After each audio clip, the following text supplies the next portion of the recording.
Nuevamente con ustedes, iniciando la tercera presentación de la serie Hermenéutica y Autoridad de la Biblia.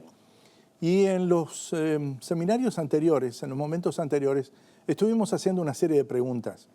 En esa serie de preguntas vamos a intentar hoy comenzar a responder algunas de ellas. Ya fue respondido el sentido de hermenéutica desde el primero. Estuvimos viendo también algunos aspectos en el segundo seminario. Y en este tercero estaremos analizando un fenómeno que se está dando que tiene que ver con la iglesia y también la cultura contemporánea.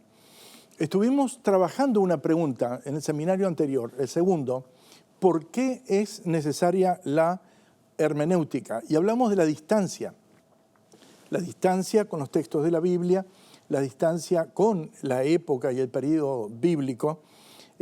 También el proceso de la historia, estuvimos mencionándolo, posiblemente en el resto de los seminarios vamos a hablar un poco más.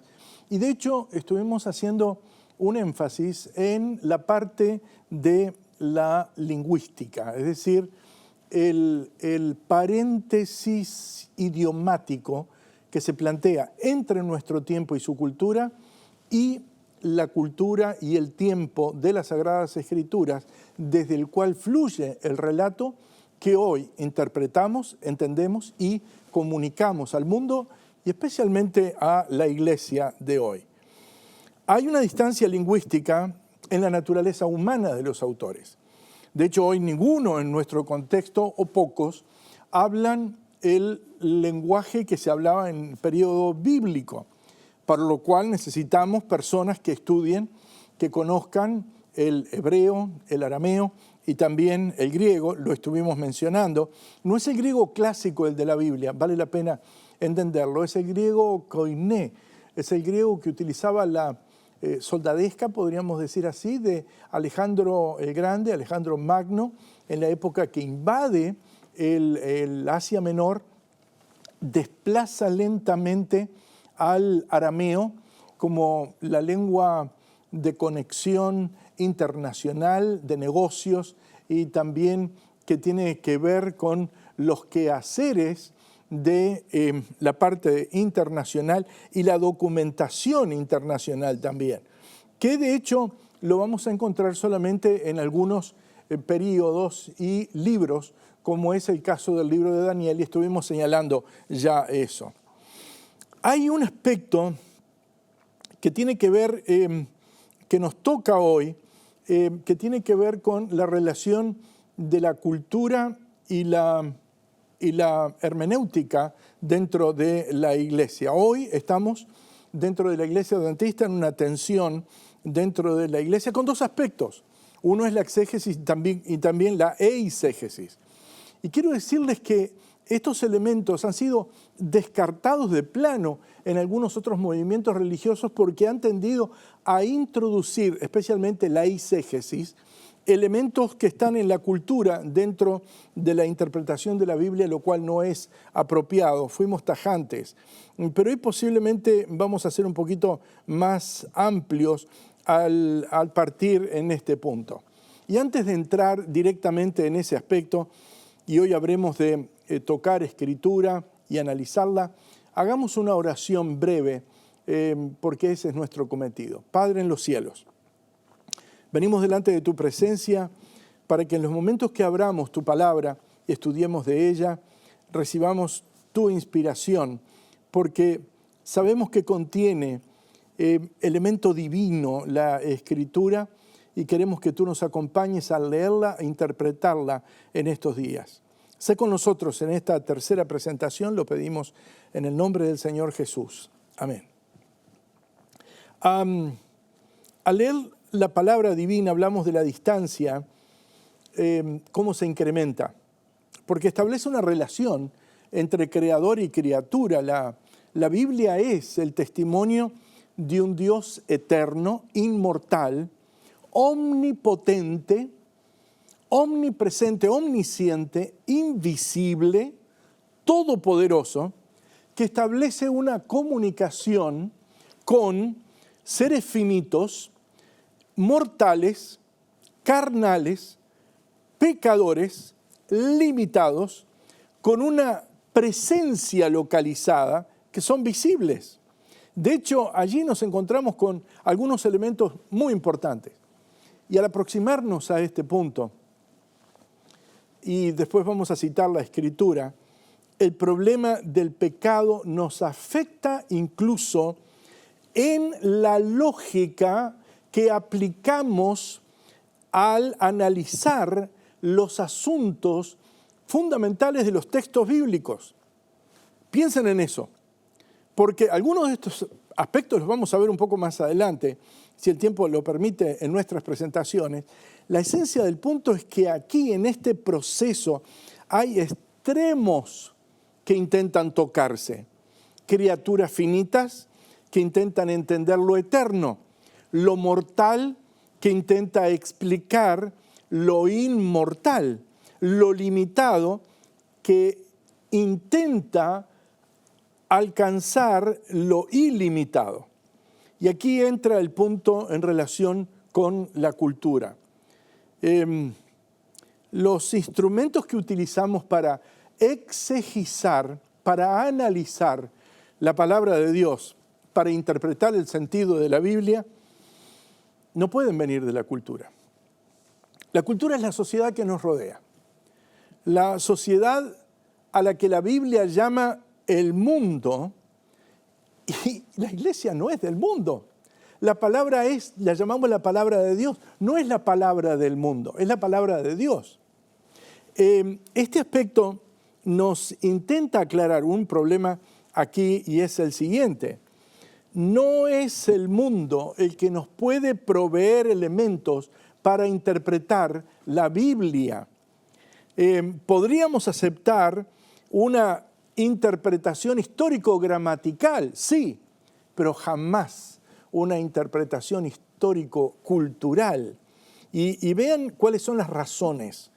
Y aquí cito la palabra de Dios. La cultura, según Juan, es el mundo. Dios ama el mundo. Pero no es que Dios se está moviendo por dictados del mundo, sino que Dios dicta su autoridad a la iglesia para que la iglesia transforme el mundo. No que el mundo dicte elementos a la iglesia para cambiar al Señor. Déjenme ponerles esto y abra sus Biblias, si usted la tiene a mano, y piensa, reflexione en este punto. Hemos orado juntos. Primera de Juan capítulo 2, los versículos 15, 16 y 17. La Biblia dice así: no améis al mundo, ni las cosas que están en el mundo. Si alguno ama al mundo, el amor del Padre no está en él. Porque todo lo que hay en el mundo, dice el versículo 16, los deseos de la carne, los deseos de los ojos, la vanagloria de la vida, no proviene del Padre, sino del mundo. Y ahora dice en el versículo 17, y el mundo pasa y sus deseos, pero el que hace la voluntad de Dios permanece para siempre. Es decir, cuando tenemos que interpretar, no podemos valernos de la autoridad de la cultura de los tiempos como si fuera autoridad para la Biblia, porque eso jamás lo fue. Nosotros no encontramos que en los periodos bíblicos el mundo haya sido autoridad para el pueblo de Dios. No lo fue en el Antiguo Testamento, no lo fue en el Nuevo Testamento, no lo fue para el Señor Jesucristo.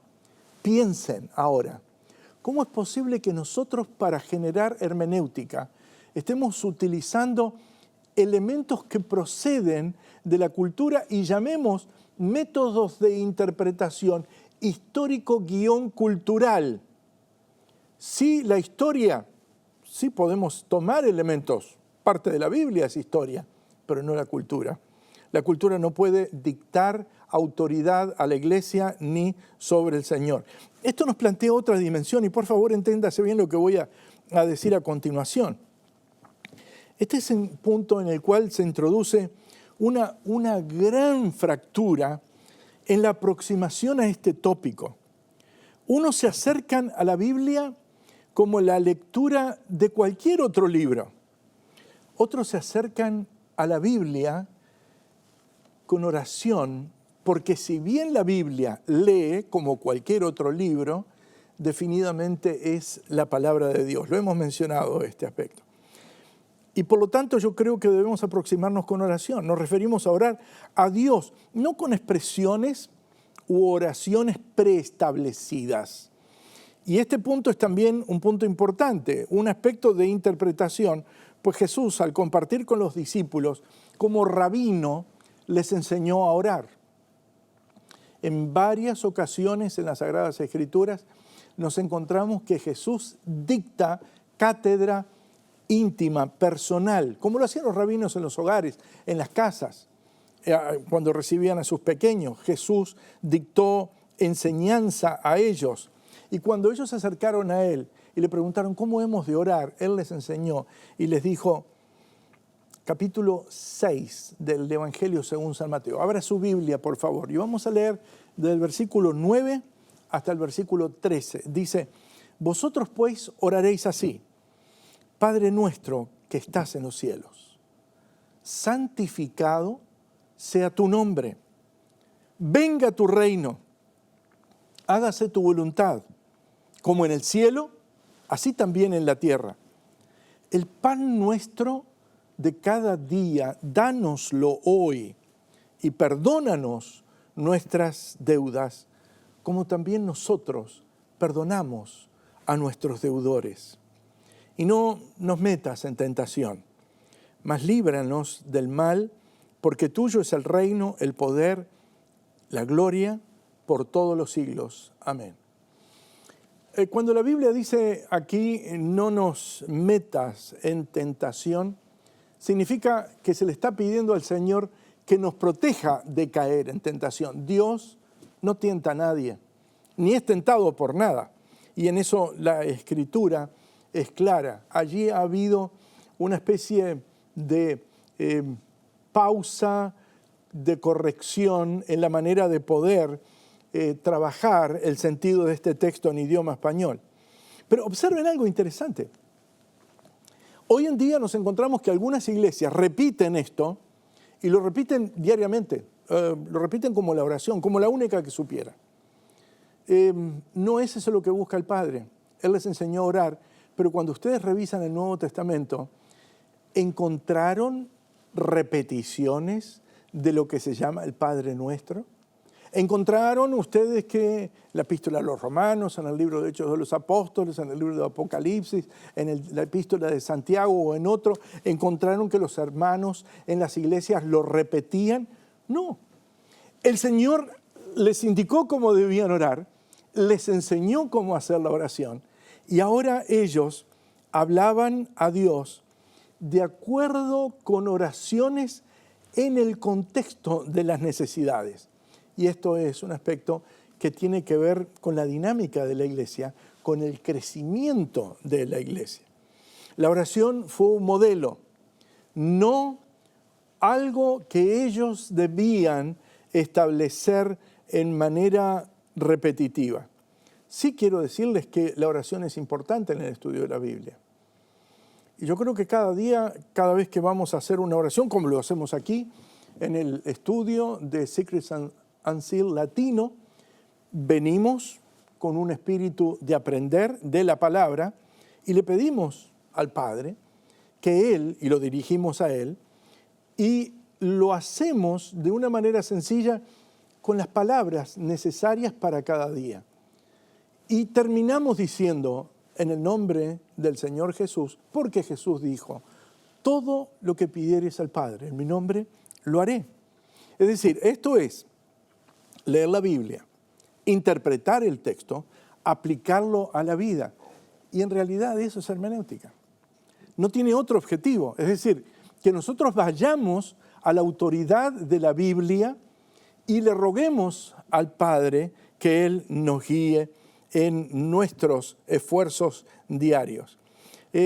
Lo necesitamos y para eso está la palabra del Señor. Hay algunos detalles que son importantes que usted conozca porque tienen que ver con la autoridad de la Biblia, que vamos a trabajar. Uno de ellos es la transmisión de los textos de la Biblia. Hoy en día la Biblia lo tenemos en versiones electrónicas, lo tenemos en distintos textos, en ebooks, etc. Pero la transmisión de la Escritura se hicieron en su tiempo en una forma muy, muy minuciosa. Déjenme decirles en primer lugar cómo lo trabajaron. Cuando lo trabajaron ya sea en pergaminos o lo trabajaron en papiros, ellos eligieron la textura que debía tener, no era cualquiera, y también eligieron el tipo de tinta, el tipo de jarazo con el cual debían escribir. Es decir, jarazo, estoy utilizando la palabra griega de la cual deviene uno de los vocablos que nosotros tenemos en nuestro idioma español, que es carácter. Carácter viene de la palabra jarazo, porque desde el tiempo de Grecia se utilizaba un instrumento con el cual se aplicaba en una tablilla que tenía una cobertura de cera y que luego al secarse se imprimían lo que se llamaban los caracteres, que era derivado del jarazo. Y de ahí viene el vocablo carácter que nosotros tenemos. Pero ellos seleccionaban la tinta, la característica de la tinta. Incluso la dinámica con la que habrían de escribir. Por ejemplo, si en algún momento tenían que poner y escribir el nombre de Dios, no era el nombre de Dios escrito inmediatamente después de cargar tinta en el estilete o jarazo con el que escribían. ¿Saben por qué? Simplemente porque la recarga de tinta podría borrar o expandir el nombre del Señor. Y era sagrado, por lo tanto eludían hacerlo. Y ellos tenían que aprenderlo en la transmisión. Tomaban también la determinación de el papiro o pergamino con el que escribían.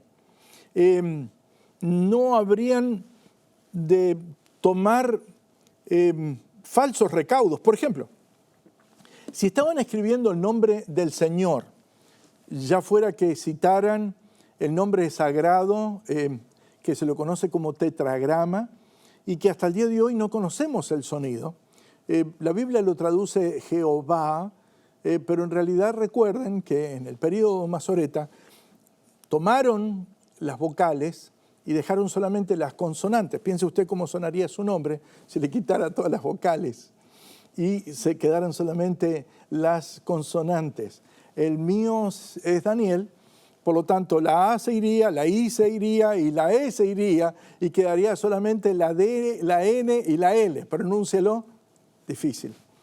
En fin, ellos recomendaron algunas cosas. Cuando estaban escribiendo el nombre de Dios y llegaba un monarca, el rey, por poner el hombre más importante, ellos no debían prestarle atención hasta que terminaran de escribir el nombre del Señor. Eso le está diciendo a usted algo. Eso le está diciendo cómo veían ellos lo que estaban escribiendo en las Sagradas Escrituras. No solamente eso, contaron los párrafos, contaron las letras que tenían y las palabras en cada renglón, y luego al terminar la página, o lo que hoy llamamos página, habrían de contar renglones, palabras, letras. Cuando terminaban el libro, debían hacer lo mismo. Pero observe esto. Hoy en día muchos de nosotros manejamos Word, WordPerfect, Scrivener, muchos otros, Google Docs, cualquiera. Pero quiero decirles, hoy en día esos instrumentos le dan esas características. Ellos las trabajaban en ese tiempo. Y eso indica que cuando abrían un libro, conocían cuántas eran las palabras que tenía tal documento. Conocían cuántas letras tenía ese documento. Y conocían también cuál era la letra central de ese documento.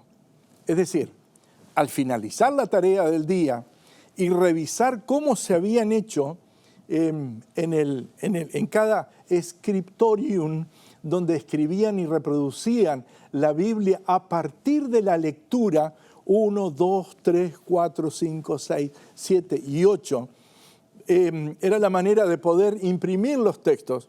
Usted dice, es interesante, yo no sabía eso. Eso revela el cuidado que tenían y el esmero que tenían por la generación del texto de la palabra divina. Y eso hace que nosotros aumentemos en nuestro tiempo el nivel de respeto hacia la palabra de Dios. Si todavía le sumamos que los rabinos, antes de tomar el rollo para generar la lectura de la Biblia, se lavaban las manos desde los codos a la mano completos antes de tocar la escritura. Eso nos está hablando del nivel de reverencia que debemos tener en la manipulación, trabajo de la palabra sagrada. Esto lo hacían para salvar la integridad del texto, para proteger a la siguiente generación de lectores que no tuvieran un pasaje o evitarles una lectura equivocada de las Sagradas Escrituras. En una sociedad que no sabían muchos de ellos leer y escribir, ya lo hemos mencionado esto, los escribas en el Nuevo Testamento eran indudablemente muy respetados. Pero hablemos ahora de los detalles en la transmisión de la Biblia. Hay muchas personas, especialmente intelectuales, que impugnan a las Sagradas Escrituras, impugnan los textos, ya sea del Antiguo Testamento como del Nuevo Testamento, y han estado bajo ataque en muchas ocasiones. Y nosotros nos preguntamos a veces como cristianos, ¿qué grado de confiabilidad nosotros tenemos en los escritos sagrados? Quiero decirles esto. Es importante que usted reflexione en este punto. Si los críticos desean ignorar el Nuevo Testamento, también debieran ignorar los clásicos. ¿Qué es lo que queremos decir? Bueno, los clásicos, hablamos de los escritos de Platón, los escritos de Aristóteles, los escritos de Homero, por ejemplo, y esto se debe a que los documentos del Nuevo Testamento fueron trabajados, mucho mejor conservados, y son más numerosos que cualquiera de los escritos clásicos griegos de todo ese periodo del mundo antiguo. Y debido a que son más numerosos y que es verificable su precisión y son muy consistentes, ellos recibieron reglas importantes que ya las hemos mencionado. Pero tómese este aspecto que voy a presentar a continuación para que vea la importancia que tiene. Si usted toma en una tabla comparativa y coloca los escritos de los autores griegos, romanos, vamos a incluir entre los clásicos los griegos y romanos. Mencionemos, por ejemplo, Lucrecio, tengo aquí en mis notas, Lucrecio, Plinio, Platón, Demóstenes, Herodoto, por ejemplo, el historiador o padre de la historia, Suetonio, Tucídides, Eurípides, Aristóteles, César. Y nosotros establecemos la fecha en la que escribió el escrito y entonces ahora comparamos la fecha en la que está o disponemos del último manuscrito que nosotros disponemos. Vamos a encontrarnos con detalles sumamente interesantes entre este punto, la fecha que lo escribe y el último manuscrito disponible. En la mayoría de ellos, la distancia es de 800 hasta 1000 años. Le repito, la distancia entre el escrito de algunos de ellos es entre 800 a 1000 años de distancia. Algunos que quedan serán en algunos casos 2, 7, 8, en la mayoría de los casos menos de 10, en la mayoría de los autores. Sin embargo, algunas personas nos dicen, ¿qué confianza tienen ustedes en el texto bíblico? Y entonces comenzamos a analizar y escuchar Pero preste atención a lo que voy a decir. ¿Cuál es la distancia que hay entre los casos de los documentos bíblicos? Es decir, desde el momento que fue escrito el original hasta el momento en el cual tenemos la primera copia disponible. Momento en que se escribe, es decir, texto original, momento de la última copia. Vale la pena decirles lo siguiente. En primer lugar, cantidad. Mientras en algunos de esos casos podemos llegar a tener 7, 8, 10 copias, el caso de Homero, por ejemplo, posiblemente haya alrededor de unas 600, que es lo más notable que hay entre los clásicos.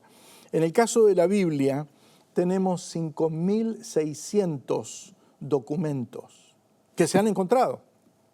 La distancia que hay entre el momento que se escribió y el momento en que tenemos la primera copia data de entre 50 a 129 años.